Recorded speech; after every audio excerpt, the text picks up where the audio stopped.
Welcome, everyone. It's joining. We're going to wait just another minute or two to give folks time to get logged on. So it looks like that is happening now as we speak.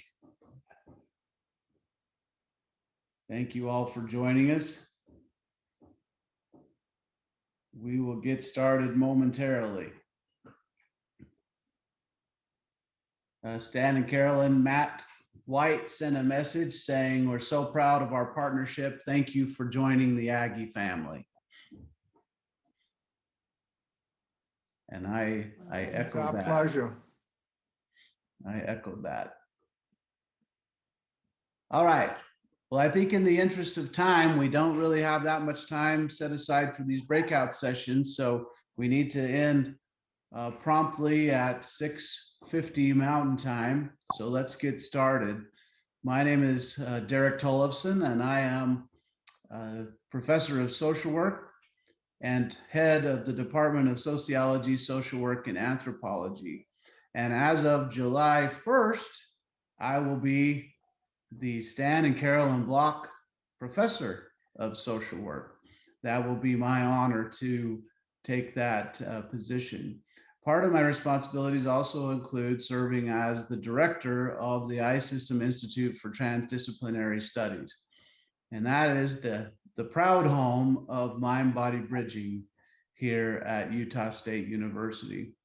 So grateful to the Blocks for their generosity and choosing to trust Utah State University with what is essentially a priceless gift of their intellectual property, and of course generous financial donations as well that's helped us get started.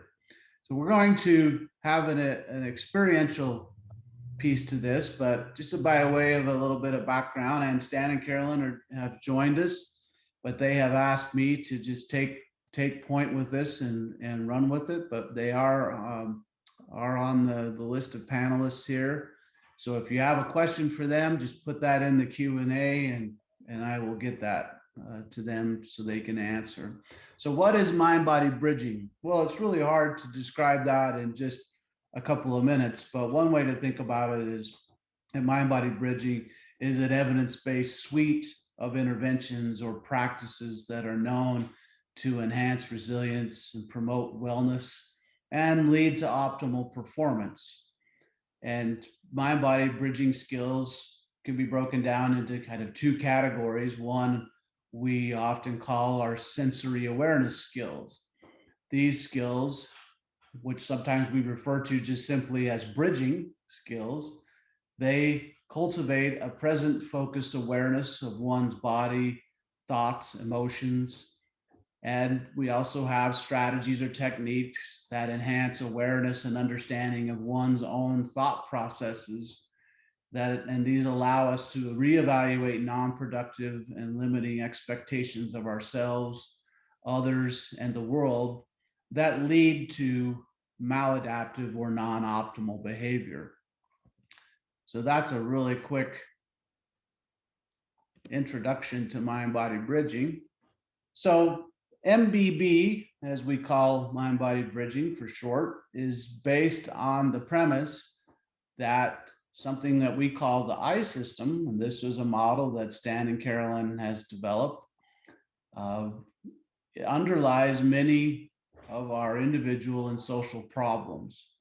And the sole focus of mind-body bridging is to remove that hindrance, the I-System, which separates us individually and collectively from our intrinsic goodness, power, and wisdom.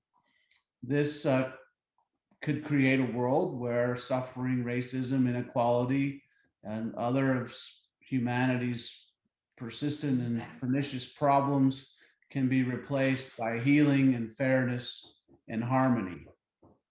That's a big goal, but it's one that we absolutely believe in wholeheartedly.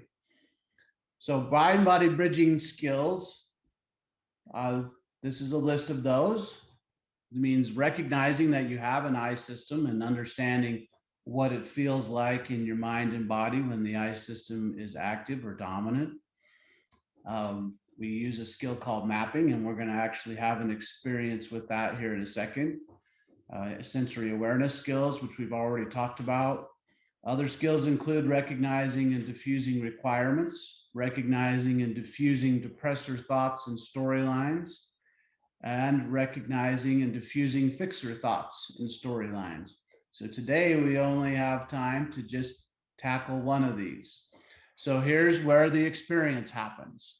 So hopefully you have a pen and paper handy, and you can draw yourself a map that looks like this, what's on the screen. So this is a circle with an oval in the middle of it. And what we're going to do is take a piece of paper and draw yourself a template like this, a large circle with an oval in the center.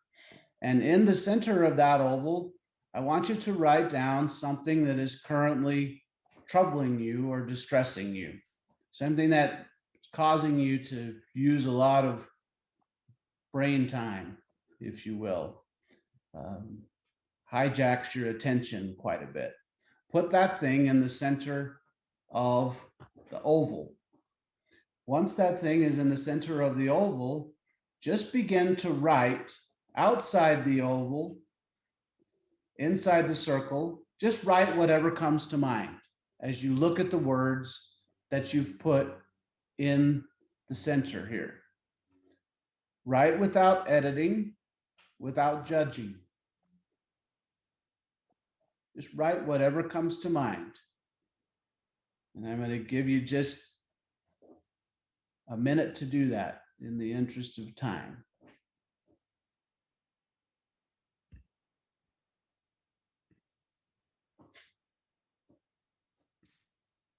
So you might have a map that could look something like this one. This is just an example.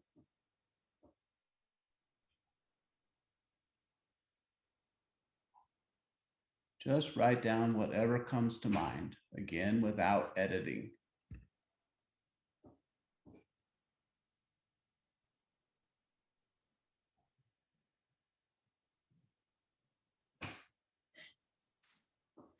As you write, I want you to notice if you feel any body tension and where that body tension might be located. Sometimes we'll feel that in our neck, in our jaw, in our fists. It's a little bit different for all of us, but when the I system is active, our body gives us cues that it's active. I'll say a little bit more about that in a minute. All right. So I'm going to give you 10 more seconds to just finish writing whatever comes to mind here in this map. And again, to note, somewhere on your map, maybe at the bottom, just write where in your body you feel body tension.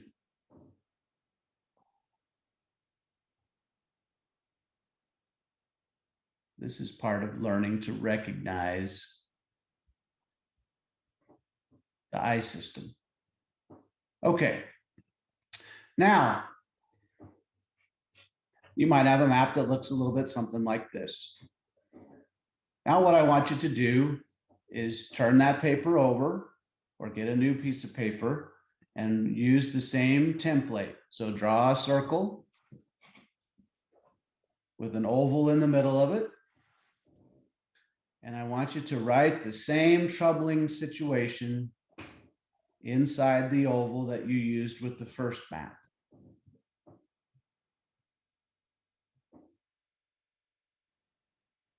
Now, before you do anything else, I want you to get comfortable in your chair, make yourself comfortable. You might find it helpful to close your eyes. And I want you to tune your senses in. I want you to tune your sense of hearing into a background sound. Might be the hum of a computer. I can hear mine running. Could be birds in the background, whatever it is. Just lock onto a sound. And I'm going to be quiet now for about a minute, 30 seconds to allow you to do that.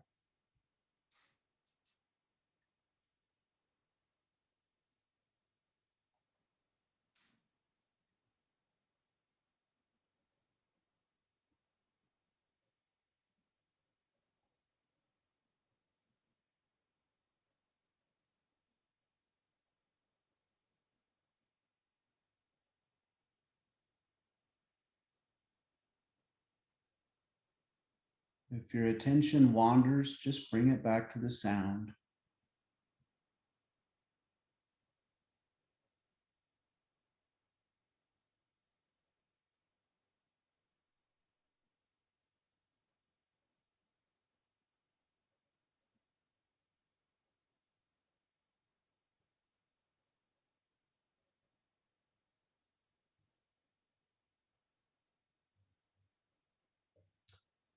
Now notice, maybe you're sitting at a desk. Put your hands on the desk and feel the desk, the top of it, or if just notice your trousers, what do your pants feel like? Just use your sense of touch.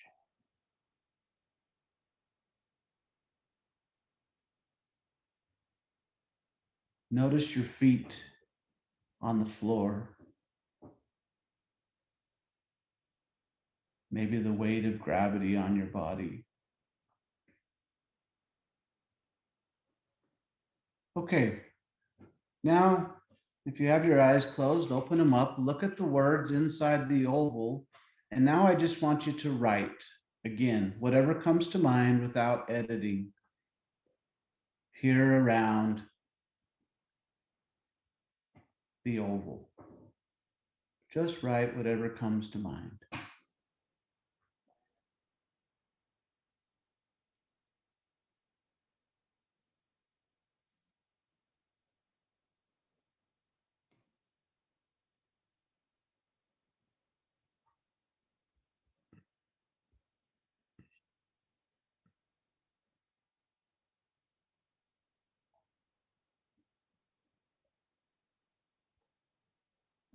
Don't worry about if it's the same or different from the other map. Just whatever comes to mind.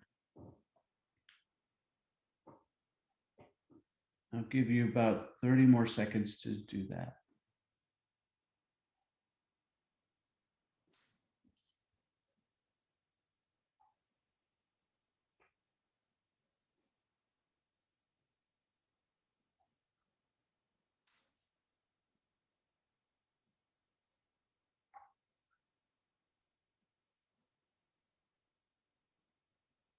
Ten more seconds to just get any other thoughts out.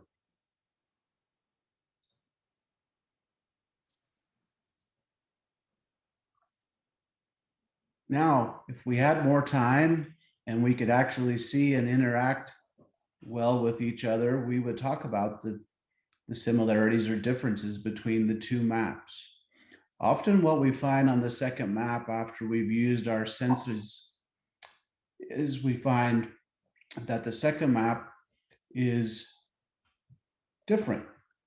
And when our students do these, excuse me, when we teach them these skills, often the troubling situation in the second map doesn't seem as big or as overwhelming. They feel like they have a better perspective about it. And we only used our senses for just a minute. When we teach this to students and others, we have more time. We spend a little bit more time with our senses. But what we experience in this two-part map is often a shift from identity system dominance to what we call natural functioning. And when that shift happens, we move to natural functioning. We're actually using a much broader and more powerful part of our mind and body than we do with the eye system. So we Again, I'd love to spend more time on this, but we are just about out of time. But this is a little graphic that we use when we teach this to kids. So we're teaching this to children in elementary schools. And we call this small mind when we're in our identity system, and our identity system is dominant. We use our senses to bridge to our big mind. And when we are in big mind or in natural functioning, we are our super self. So we need to go back to the program now, but I'll just conclude by saying we are working on lots of different initiatives. One of them is that elementary school initiative that we're so excited about. We're doing training for athletes, students. We're certifying clinicians in mind-body bridging. Lots of good stuff going on. If you have any questions at all, you want to learn more about what we can do, perhaps for you, your family, your organization, reach out. Here's my email address. We'd love to visit with you. All right. So, wow, that went really fast. And I'm going to conclude by asking you to go ahead and leave this meeting by clicking on the leave button at the bottom and return back to the presentation that we just came from. Thank you so much. Thanks again, Stan and Carolyn, for being with us tonight.